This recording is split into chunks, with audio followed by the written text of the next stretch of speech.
कभी ऐसा महसूस हुआ है कि जिंदगी बस चल रही है और आप उसमें बस एक साइड कैरेक्टर है?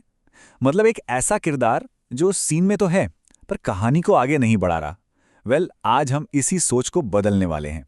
आज हम समझेंगे कि कैसे एक साइड कैरेक्टर की जिंदगी से निकलकर अपनी कहानी का मेन कैरेक्टर बना जाता है। एक ऐसा किरदार जो इरादे और आत्मविश्वास के साथ अपनी जिंदगी की कहानी खुद लिखता है। तो सवाल यह है, क्या आपको भी कभी ऐसा लगता है कि जिंदगी बस आपके साथ हो रही है, बजाय इसके कि आप उसे चला रहे हैं? ये एक बहुत ही आम एहसास है, जहां हम अक्सर हालातों के साथ बस बहते चले जाते हैं, बिना अपनी कहानी की बागडोर अपने हाथ में लिए। अब यहां देखिए, फर्क एकदम साफ है। एक साइड कैरेक्टर हमेशा कोशिश करता है कि वो दूसरों में फिट हो जाए, जबकि मेन कैरेक्टर का अपना एक मैग्नेटिक ऑरा, एक चुंबकीय आभा होती है। एक दूसरों से अप्रूवल चाहता है तो दूसरा अपने कामों से इज्जत कमाता है। तो ये सिर्फ किरदार बदलने की बात नहीं है, ये तो पूरी की पूरी मानसिकता बदलने की बात है।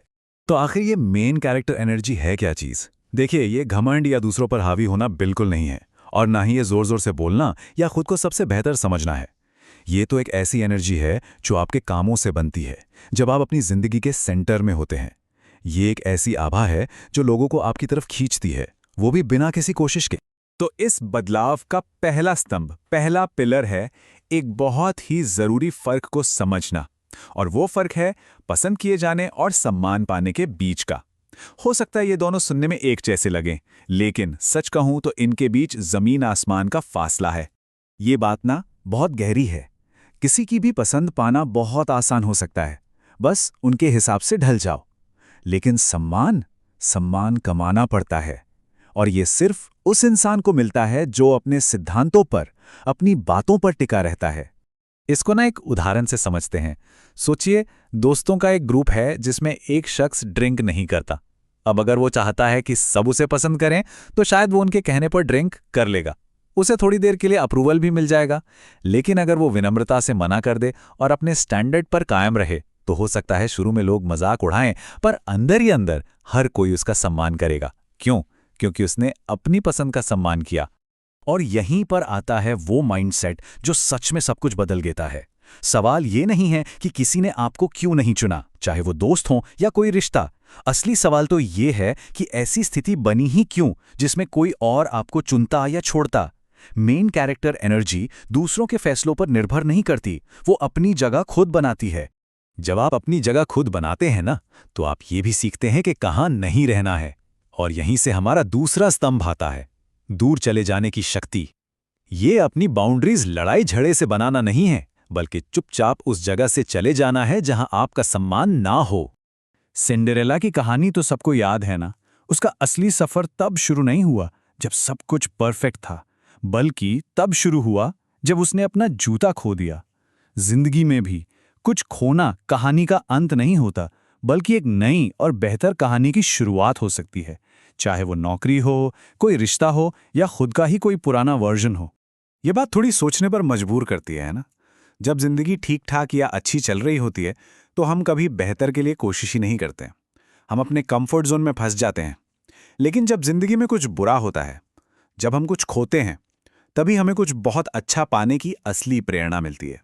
दूर चले जाने की ये जो ताकत है ना, ये बाहर से नहीं, अंदर से आती है। और यहीं हम अपने तीसरे स्तंभ पर आते हैं, अपने अंदरूनी कोर को मजबूत करना। मतलब खुद के साथ इतने सहज हो जाना कि बाहरी दुनिया की बातें आपको ज्यादा प्रभावित ना कर सके। अकेलापन और एकांत, इन दो शब्दों के बीच का फर्क समझना बहुत बहुत जरूरी है। अकेलापन एक डर है, एक तनाव है, लेकिन एकांत वो एक रणनीति है, एक ताकत है। जब अकेले रहना एक मजबूरी नहीं, बल्कि एक चुनाव बन जाता है, तब आप अपनी ऊर्जा को सही जगह लगा सकते हैं और सही मायनों में आत्मनिर्भर बनते हैं। तो इस एकांत का इस्तेमाल कैसे करें? इसे एक अवसर बनाएं, कुछ नया सीखने के लिए, अपने किसी शौक को पूरा करने के लिए, या बस खुद के साथ समय बिताने के लिए। जब आप अकेलेपन से डरना बंद कर देते हैं, तो आप उन लोगों को अपनी जिंदगी से अपने आप हटा देते हैं जो सिर्फ आपका समय बर्बाद कर रहे हैं। जब इंसान अंदर से मजबूत होता है, तो वो चीज उसके कामों में भी दिखती है। और यहीं से हमारा चौथा स्तंभ बनता है, अटूट विश्वसनीयता। एक मेन कैरेक्टर की आभा भरोसे और कंसिस्टेंसी की नींव पर ही टिकी होती है। तो एक भरोसेमंद इंसान कैसे बने? इसका एक बहुत ही सीधा सा फॉर्मूला है, जो कहें वो करें, कम वादे करें, लेकिन जो भी वादा करें उसे हर हाल में पूरा करें। जब आप बार बार ऐसा करते हैं तो आपकी एक पहचान बनती है कि हाँ, ये इंसान पर भरोसा किया जा सकता है। ये प्रिडिक्टेबिलिटी ही विश्वास की जड़ है। तो सबसे जरूरी बात यह है कि एक मेन कैरेक्टर अपने आसपास के लोगों को सुरक्षित महसूस कराता है। उन्हें पता होता है कि ये इंसान उनके साथ कुछ गलत नहीं होने देगा। और ये जो विश्वसनीयता है ना, यही उस चुंबकीय आभा का एक बहुत बड़ा हिस्सा है। अब भरोसा सिर्फ वादों पर नहीं बनता, आपकी काबिलियत पर भी बनता है। और इसी के साथ हम अपने आखिरी 5वें स्तंभ पर आते हैं, अपनी कला में महारत। ये गहरे सम्मान को सीधे आपकी क्षमता और आपके हुनर से जोड़ता है। देखिए, सिर्फ ये कहना कि मैं इस काम में अच्छा हूं काफी नहीं है। इसका सबूत क्या है? आंकड़े क्या कहते हैं? सच्चा सम्मान खोखले दावों से नहीं मिलता, वो दिखाई देने वाले परिणामों से आता है। तो एक पल के लिए सोचें, वो कौन सा हुनर है जिसमें आप महारत हासिल कर सकते हैं? वो कौन सी एक चीज है जिसके लिए लोग आपको जानें और आपका सम्मान करें? चाहे वो फुटबॉल खेलना हो या अपनी क्लास में टॉप करना हो, किसी एक चीज में मास्टर होना आपको अपने आप मेन कैरेक्टर बना देता है। इन 5 स्तंभों के अलावा एक बोनस टिप है, एक ऐसा टूल जो मेन कैरेक्टर की रणनीतिक सोच को दिखाता है, और इसे कहते हैं 5 साल का फिल्टर। ये एक बहुत ही सरल लेकिन शक्तिशाली फ्रेमवर्क है। किसी भी चीज पर परेशान होने से पहले खुद से पूछें, क्या आज की ये बात 5 साल बाद भी मेरे लिए मायने रखेगी? अगर जवाब नहीं है तो अपनी इमोशनल एनर्जी को बचाएं और आगे बढ़ें, और अगर जवाब हाँ है तो बस उसके लिए अपनी पूरी ताकत लगा दें। और अंत में सबसे महत्वपूर्ण बात, मेन कैरेक्टर बनना कोई मंजिल नहीं है जिसे पाना है। ये तो एक पहचान है जिसे अपनाना है। ये आपकी कहानी है और आप ही इसके लेखक हैं। तो आज से आप कौन सा पन्ना लिखने वाले हैं?